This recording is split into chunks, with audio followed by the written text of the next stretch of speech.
அச்சு முறுக்கு.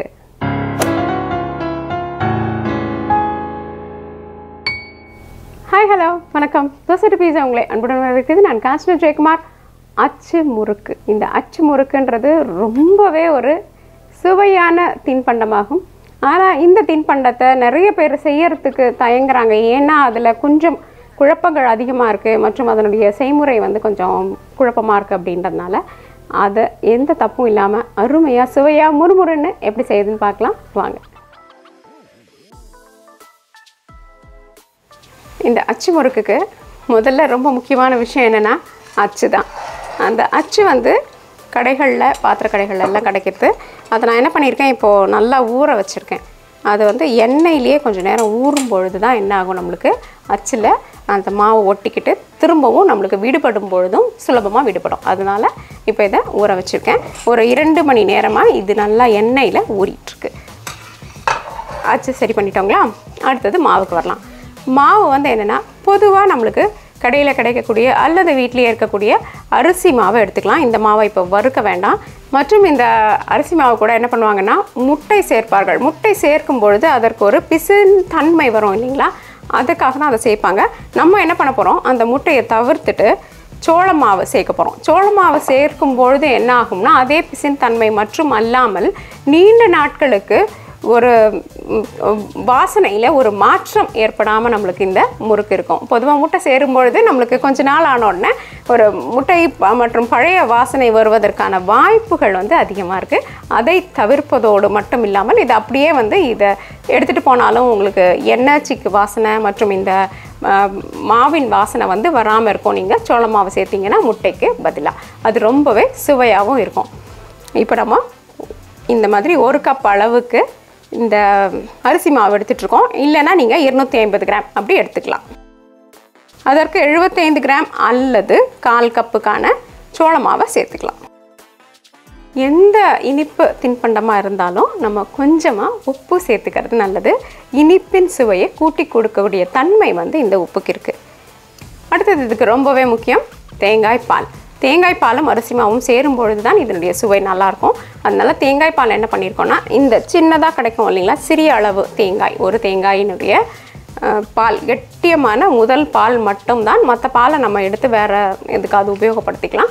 ஆனால் இதுக்கு கெட்டியமான முதல் பால் மட்டுமே உபயோகப்படுத்த வேண்டும். இப்போ கடையில் கிடைக்குது இல்லைங்களா தேங்காய் பால் பொடி, அந்த பொடியை எடுத்து நீங்கள் கலந்தீங்கன்னா 1 டம்ளர் அளவுக்கு வர மாதிரி அல்லது 200 மில்லி லிட்டருக்கு வர அளவுக்கு இருக்குது இல்லைங்களா, அதை நம்ம எடுத்துக்கலாம். அடுத்தது சர்க்கரை. சர்க்கரை என்ன பண்ணுறோன்னா 1/4 கப் அளவு தான் சேர்க்குறோம். ஏன்னா இது ரொம்ப இனிப்பான ஒரு தின்பண்டம் அப்படின்ற பக்கம் இதுக்கு கிடையாது. லேசாக இனிப்பும் இருக்கும், ஆனால் இனிப்பு இல்லாத மாதிரியும் இருக்கும். அந்த மாதிரி ஒரு தின்பண்டம் இது. அதனால் கொஞ்சமாக சர்க்கரை சேர்த்துக்கிறோம். நீங்கள் பாருங்கள், உங்களுக்கு ரொம்பவே குறைவாக இருக்குன்னு தோணுச்சுன்னா இன்னும் கொஞ்சம் கூட சர்க்கரை நீங்கள் போட்டுக்கலாம். அடுத்தது இதனுடைய தன்மையை நல்லா வச்சுக்கிறதுக்காக பதப்படுத்தப்பட்ட பால், கட்டியாக கிடைக்கக்கூடிய கண்டென்ஸ்டு மில்க் அப்படின்னு சொல்லக்கூடியது, இந்த பாலை உபயோகப்படுத்தலாம். அப்படி இது கிடைக்காதவங்க எதை பற்றியும் கவலைப்பட வேண்டாம். நேராக நம்ம இந்த பாலை தவிர்த்துட்டும் உபயோகப்படுத்தலாம். சிறிதளவு தண்ணீர் விட்டு ஆரம்பிக்கலாம். இப்போ நம்ம நல்லா மாவை கலந்துட்டோம். இங்கே பார்த்தீங்களா, நீர்ப்பதமாக, அதாவது பார்த்தீங்கன்னா லேசாக மாவு தெரிகிற ஒரு கண்ணாடி பக்குவத்துக்கு வராட்டியும் கொஞ்சம் அதுக்கு ஒரு முன்னிலையில் இது இருக்குது. இந்த பக்குவத்தில் தான் மாவு இருக்கணும். இப்போ மாவு தயாராகிடுச்சு. கடைசியாக ஏலக்காய் பொடியை போட்டுக்கலாம். இந்த மாவு பொதுவாக அரிசி மாவுன்றதுனால என்னாகும், கொஞ்சம் நேரம் ஆக ஆக அடியில் இறுகி கட்டிக்க ஆரம்பிச்சிடும். அதனால் நம்ம அப்பப்போ இப்படி கலந்து விட்டுக்கலாம். சிறிது தண்ணீர் தேவைப்படும் பொழுது கொஞ்சம் தண்ணீர் இதில் ஊற்றிக்கலாம். அதனால் தண்ணியை பக்கத்துலேயே வச்சுக்கோங்க. இப்போ நம்ம அச்சு முறுக்குகள் செய்ய தயாராகலாம். அச்சு நல்லா எண்ணெயில் சுட வச்சிட்டோம். அந்த எண்ணெயை நம்ம நேராக இப்போது அடுப்பில் வச்சுட்டோம். அது கொஞ்சம் நேரம் சுட்டுட்ருக்கு. இந்த அச்சும் வந்து அதனால் சூடாயிட்ருக்கு. சூடாக இருக்கும் பொழுது தான் என்னாகும், மாவு அதில் ஒட்டிக்கும். அதனால் சூட வச்சுட்டோம். அடுத்தது நம்ம அச்சு முறுக்கு செய்ய வேண்டிய பாத்திரத்தில் நம்ம எண்ணெயை ஊற்றிக்கலாம். இப்போ நம்ம எண்ணெயும் சூடாயிடுச்சு, அச்சும் சூடாயிடுச்சு.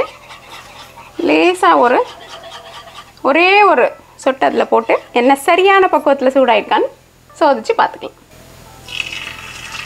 ஏன்னா நல்லா சூடாக இருந்தால் என்ன ஆகும், அச்சிலிருந்து நம்மளுடைய மாவு அப்போ தான் விடுபடும். சரியான சூடு இந்த எண்ணெய் ஆகலைன்னா அச்சிலிருந்து மாவு விடுபடாது. அப்போ நம்மளுக்கு அச்சு முறுக்குகள் சரியாக வராது. இதுக்கு ரொம்ப முக்கியமாக நம்மளுக்கு ரொம்ப தேவையானது வந்து நல்ல சூடான எண்ணெயில் அச்சு நல்லா சூடாகணும். சூடானால் தான் என்ன ஆகும், அந்த சூடில் இந்த மாவு ஒட்டிக்கும் பொழுது மட்டுமே நம்மளுக்கு அச்சு முறுக்குகள் உருவாகும். அதனால் நான் எல்லா அச்சையும் முன்னாடி வச்சுருந்த பழகின அச்சு, பழகாத அச்சு எல்லாத்தையும் போட்டுட்டேன். அந்த எண்ணெயில் நல்லா சூடாகிட்டே இருக்கு. இப்போ நம்ம எண்ணெயில் போடலாம்.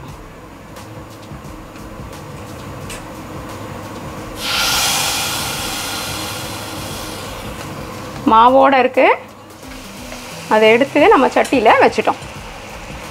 இப்போ ஒரு கொஞ்ச நேரம் காத்திருக்கலாம்.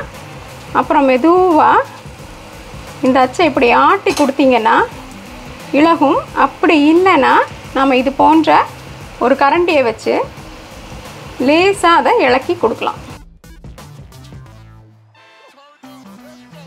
பார்த்தீங்களா, நம்மளுடைய அச்சிலிருந்து இந்த அச்சு முறுக்கு அழகாக விடுபட்டுடுச்சு. இப்போ திருப்பி விட்டு கொஞ்ச நேரம் வேகட்டும்.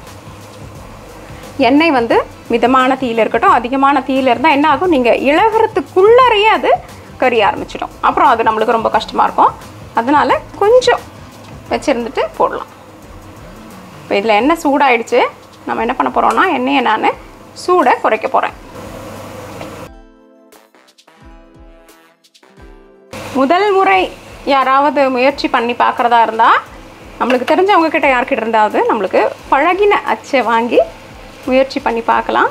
அப்படி பிடிச்சிருக்கு ரொம்ப, ஆனால் யார்கிட்டையும் இல்லை அப்படின்னு நீங்கள் நினச்சிங்கன்னா பிரச்சனை இல்லை. கொஞ்சம் நேரம் வந்து நம்ம இதை வாங்கி ஒரு 2 நாளைக்கு நல்லா எண்ணெயில் போட்டு ஊற வச்சிடணும். இப்போ பார்த்தீங்களா, நம்மளுடைய அச்சு முறுக்கு ரொம்ப அழகான ஒரு நிறத்தில் தயாராகிடுச்சு. என்ன நண்பர்களே, இந்த சுவையான அச்சு முறுக்கு பார்த்தீங்களா, அச்சிலிருந்து இலகி ரொம்ப அருமையாக இருக்கும். நான் சொன்ன அந்த சின்ன சின்ன விஷயங்களை மட்டும் கவனத்தில் வச்சுக்கோங்க. நல்லா சூடாகணும், ஆனால் பொரிக்கும் பொழுது சூடு ரொம்ப மிதமாக இருக்கணும். கொஞ்சம் நேரத்தில் அது இலகி வந்துடும். சுவையான இந்த அச்சு முறுக்கை செய்து பார்த்து உங்கள் கழுத்தை எங்ககிட்ட பகிர்ந்துக்கோங்க. தோசை பீஸா என்றென்றும் உங்கள் நாவிற்கும் வயிற்றிற்கும் நல்லதொரு சுவை. இந்த வீடியோ உங்களுக்கு பிடிச்சிருந்தா லைக் ப்ரெஸ் பண்ணுங்கள். தோசை பீஸாவுக்கு மறக்காமல் சப்ஸ்கிரைப் பண்ணுங்கள். நன்றி, வணக்கம்.